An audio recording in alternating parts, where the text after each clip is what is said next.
नमस्कार बंधुगण बंधु माने आपण मान समस्त को आज ज्योतिष कार्यक्रम को स्वागत।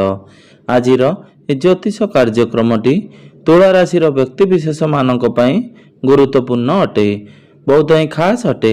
कारण तुला राशि व्यक्ति विशेष मानकर जीवन एही रज संक्रांति ठारू संपूर्ण रूप से बदलिबाकू जाउअछि।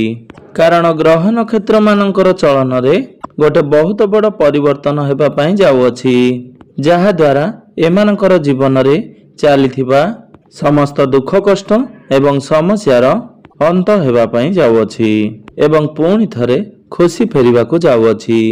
बुध सूर्य एवं शुक्रंकर राशि परिवर्तन हेबा पई जाउअछि, जहा द्वारा आपणकर जीवन रे किछि बड़ हेबा पई जाउअछि। एही पवित्र रज संक्रांति परठारु आपणकर जीवन रे चालुथिबा समस्त दुख कष्टर अंत हेबा पई जाउअछि।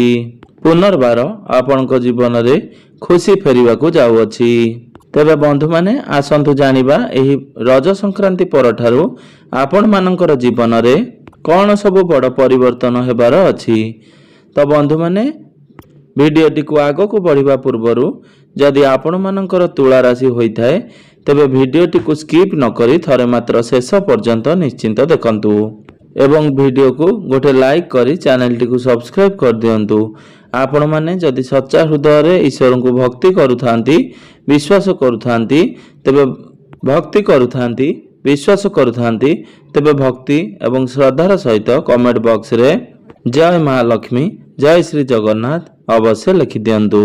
तो बंधु माने पूर्वरु बुध एवं सूर्य आपण को कुंडली अष्टम भाव थिबारु आपणकर स्वास्थ्य खराब रहुतला, आपणकर फाइनेंशियल ग्रोथ होई पारु नथिला, आपणकर धन जनित समस्या लागी रहितिला, आपण ऋण नेइथिले बा धार करज करिथिले करज सुझी पारु नथिले, ऋणर भार आपणक ऊपर बढ़ी चलीथिला, आपणकर गृह परिवार रे खुशीर वातावरण नथिला, आपणकर शिक्षा क्षेत्र रे समस्या देखा जाउथला, आपणकर अजथारे खर्च होई जाउथला, समाज रे आपणकर मान सम्मान पद प्रतिष्ठा नथिला, आपणको चाकरी प्राप्ति होई पारु नथिला, आपण संतान संतति पई चिंता रे रहुतले, आपणकर व्यापार वाणिज्य रे लॉस हेउथला, आपणकर प्रेम जीवन रे मध्य समस्या देखा जाउथला।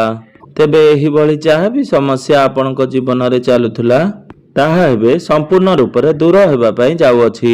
एही रज संक्रांति परठारु आपणको जीवन रे पुनर्बार खुशी फेरिबाकू जाउअछि। आपणकर जीवन रे नूतन सूर्य उदय हेबा पई जाउअछि। तो बंधु माने सबुठारु बड़ कथा एहा अटे कि एही रज संक्रांति ठारु बुध एवं सूर्य आपणकर भाग्य भाव अर्थात नवम भाव को चलन करूछंती एवं पूर्वरु एठारे देवगुरु बृहस्पति विराजमान अछंती। तो बंधु माने कुंडलीर नवम भावटी आपणकर भाग्यर भाव अटे। तो आपणकर भाग्य संपूर्ण रूप से मजबूत हेबा पई जाउअछि।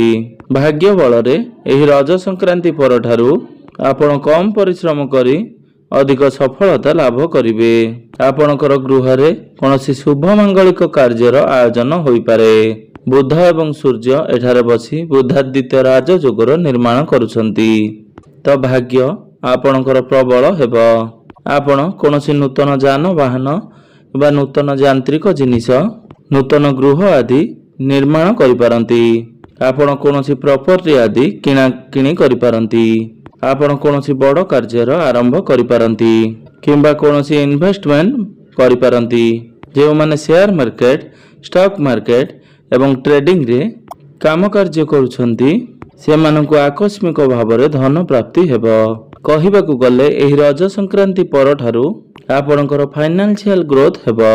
आपणकर पूर्वरु जहाँ भी किछि धन जनित समस्या लागी रहितिला ताहा मध्य दूर होई जिवो।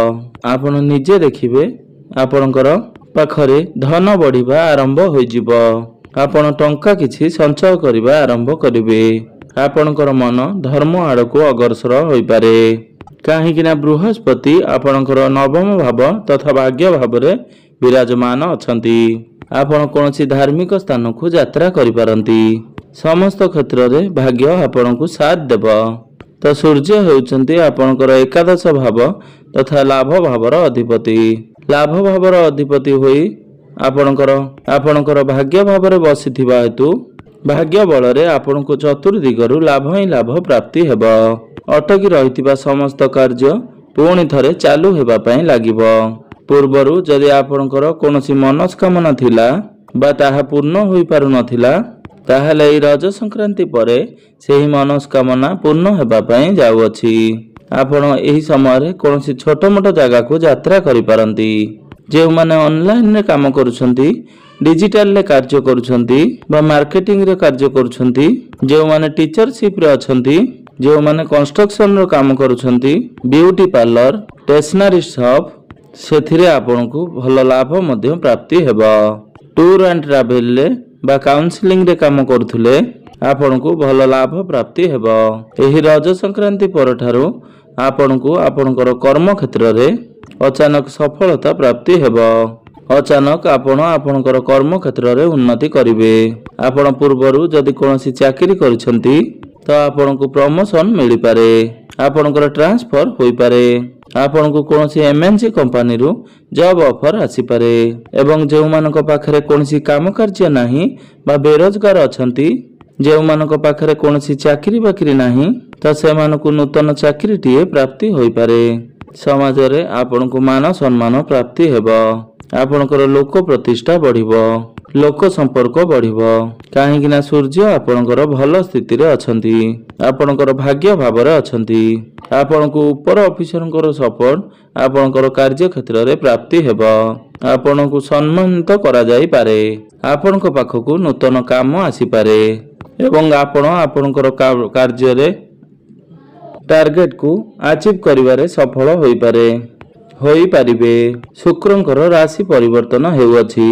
ଶୁକ୍ର ଆପଣଙ୍କର ବ୍ୟାପାରର ଭାବ ଅର୍ଥାତ୍ ସପ୍ତମ ଭାବକୁ ଚଳନ କରୁଛନ୍ତି। ଶୁକ୍ର ହେଉଛନ୍ତି ଲଗ୍ନ ଭାବର ଅଧିପତି, ଆପଣଙ୍କର ରାଶିର ଅଧିପତି। ଯେଉଁ ବ୍ୟକ୍ତି ବିଶେଷ ମାନେ ବ୍ୟାପାର ବାଣିଜ୍ୟ କରୁଛନ୍ତି, ସେମାନଙ୍କୁ ସେମାନଙ୍କର ବ୍ୟାପାର ବାଣିଜ୍ୟରେ ଉନ୍ନତି ଦେଖିବାକୁ ମିଳିବ। ଏହି ରଜ ସଂକ୍ରାନ୍ତି ପରେ ଆପଣ କୌଣସି ନୂତନ ବ୍ୟାପାର ମଧ୍ୟ ଆରମ୍ଭ କରିପାରନ୍ତି।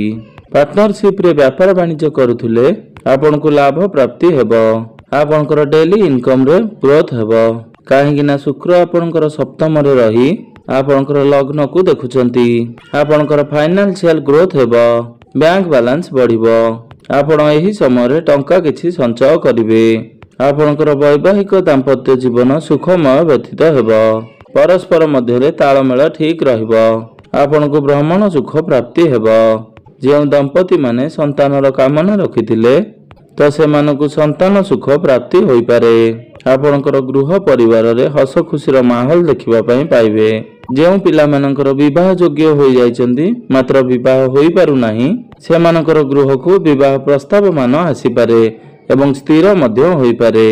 ଆପଣଙ୍କର ପଞ୍ଚମ ଭାବକୁ ଦେବଗୁରୁ ବୃହସ୍ପତି ଏବଂ ମଙ୍ଗଳଙ୍କର ଦୃଷ୍ଟି ରହୁଅଛି।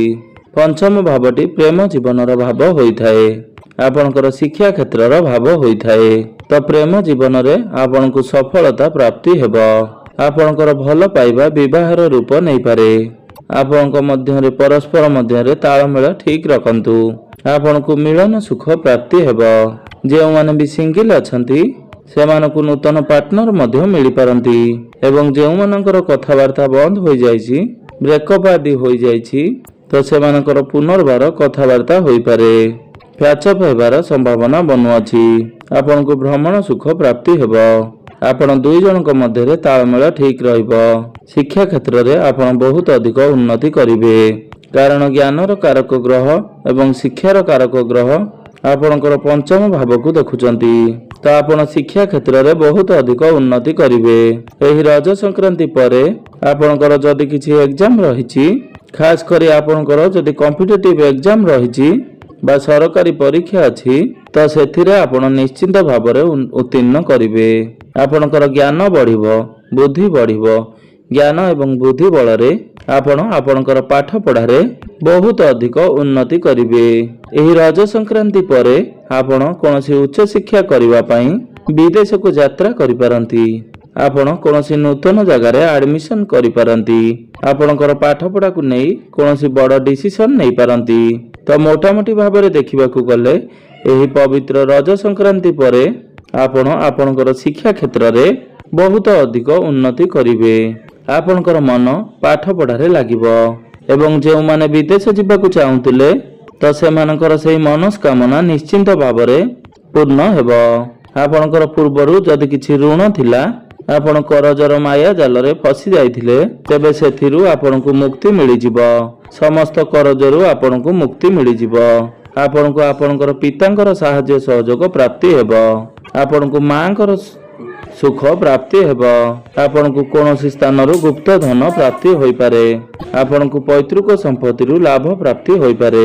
ପୂର୍ବରୁ ଯଦି ଆପଣଙ୍କର ସ୍ୱାସ୍ଥ୍ୟରେ କିଛି ସମସ୍ୟା ରହିଥିଲା, ତାହା ମଧ୍ୟ ଦୂର ହୋଇଯିବ।